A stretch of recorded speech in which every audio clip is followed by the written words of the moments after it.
Assalamualaikum warahmatullahi wabarakatuh. Alhamdulillahirabbil alamin. Assalatu wassalamu ala rasulil anbiya'i wal mursalin wa ala alihi wa sahbihi ajmain. Amma ba'du.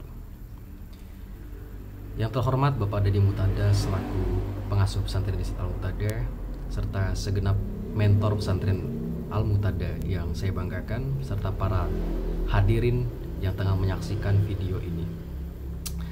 Pertama-tama marilah kita senantiasa bersyukur kepada Allah atas limpahan dan karunia yang diberikannya, sehingga saat ini kita masih diberikan hidup dan mempersiapkan bekal untuk menghadapi kematian.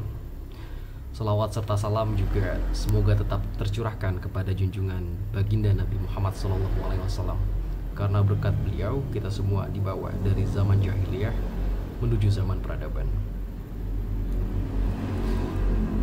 Pada kesempatan kali ini saya akan membawakan sebuah kultum singkat mengenai memaafkan. Manusia merupakan makhluk Allah yang paling sempurna penciptaannya. Namun di balik kesempurnaan tersebut masih ada terdapat sifat naluri manusia. Sifat naluri tersebut adalah kekhilafan dan kesalahan. Namun sebaik-baik kesalahan dan kekhilafan adalah bertaubat kepada Allah Subhanahu wa taala. Jika kesalahan dan kekhilafan tersebut adalah dosa kepadanya,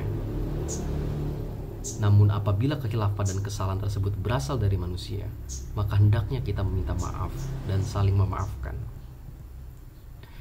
Manusia Allah ciptakan sebagai makhluk individu, memiliki karakter dan watak masing-masing. Selain makhluk individu, Allah juga menjadikan manusia sebagai makhluk sosial, yang mana manusia tidak bisa hidup tanpa adanya orang lain. Manusia sebagai makhluk sosial, ia tidak bisa hidup tanpa sendiri. Manusia membutuhkan kebersamaan dalam mengarungi kehidupannya. Dalam kebersamaan itulah terkadang terselip khilaf dan salah di antara sesama manusia. Kita adalah umat Nabi Muhammad SAW. Sudah pasti setiap langkah dan tindak tanduk kita harus sesuai dengan apa yang telah beliau teladankan kepada kita. Salah satu dari sikap Nabi Muhammad SAW adalah luasnya hati dalam memberi maaf.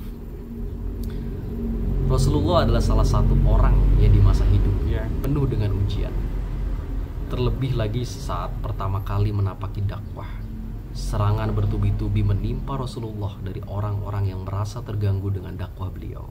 Mulai dari hinaan, cacian, makian, fitnah, hingga kekerasan fisik, hingga ancaman ingin dibunuh oleh orang kafir Quraisy dari berbagai rintangan itu. Justru umat Islam dapat mengambil hikmah dari pelajaran beliau. Pernah suatu ketika Rasulullah SAW lewat, kemudian ada orang kafir Quraisy melemparinya dengan kotoran unta. Hal ini Rasulullah alami selama beberapa hari. Kemudian pada hari berikutnya Rasulullah lewat di tempat yang sama. Namun ketika Rasulullah lewat, orang yang sering melempar beliau tidak ada di tempat. Kemudian Rasulullah bertanya kepada orang yang di tempat tersebut. Ternyata orang tersebut sakit. Lantas apa yang Rasulullah lakukan? Apakah Rasulullah menyumpah, serapah atau memakinya? Tidak. Rasulullah justru menjenguknya dan membawakannya makanan, kemudian mendoakan supaya dia cepat sembuh. Begitu mulianya hati Rasulullah tersebut sehingga beliau masih berbuat baik kepada orang yang zalim kepadanya dan memaafkannya. Allah Subhanahu wa taala berfirman yang artinya, jadilah engkau pemaaf dan serulah orang mengerjakan kebaikan serta berpalinglah dari orang-orang yang bodoh.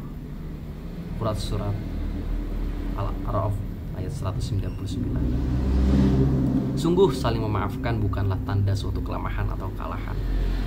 Sebab maaf hanya bisa dilahirkan dari seorang yang berjiwa besar. Saling memaafkan sejatinya tak hanya dalam senang ataupun susah. Tak hanya bagi orang yang salah, meminta maaf juga bisa dilakukan oleh orang yang tidak bersalah. Hal itu jadi jauh lebih baik. Jika orang bersalah meminta maaf, maka itu adalah hal yang sangat wajar. Namun jika yang meminta maaf adalah orang yang dianiaya, maka itu adalah orang yang paling baik. Rasulullah SAW bersabda, dan tidaklah Allah menambah kepada seorang hamba yang pemaaf kecuali kemuliaan. Hadis riwayat Muslim. Dari hadis di atas kita dapat simpulkan bahwa memberi maaf atau saling memaafkan bukanlah perbuatan yang hina, tetapi itu adalah perbuatan yang mulia.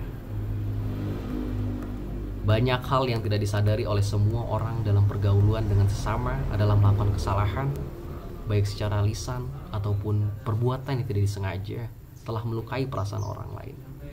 Namun jika hal itu dibiarkan akan berakibat fatal terhadap hubungan antar sesama manusia. Apalagi di zaman Ramadan ini, untuk itu kita harus saling memahami dan saling memaafkan supaya tali silaturahmi sama manusia tetap terjaga. Demikianlah yang dapat saya sampaikan. Semoga apa yang tengah menjadi dikultumkan dapat menjadi hikmah bagi kita semua. Apabila ada kata yang kurang berkenan, mohon dimaafkan. Wabillahi taufiq wal hidayah. Wassalamualaikum warahmatullahi wabarakatuh.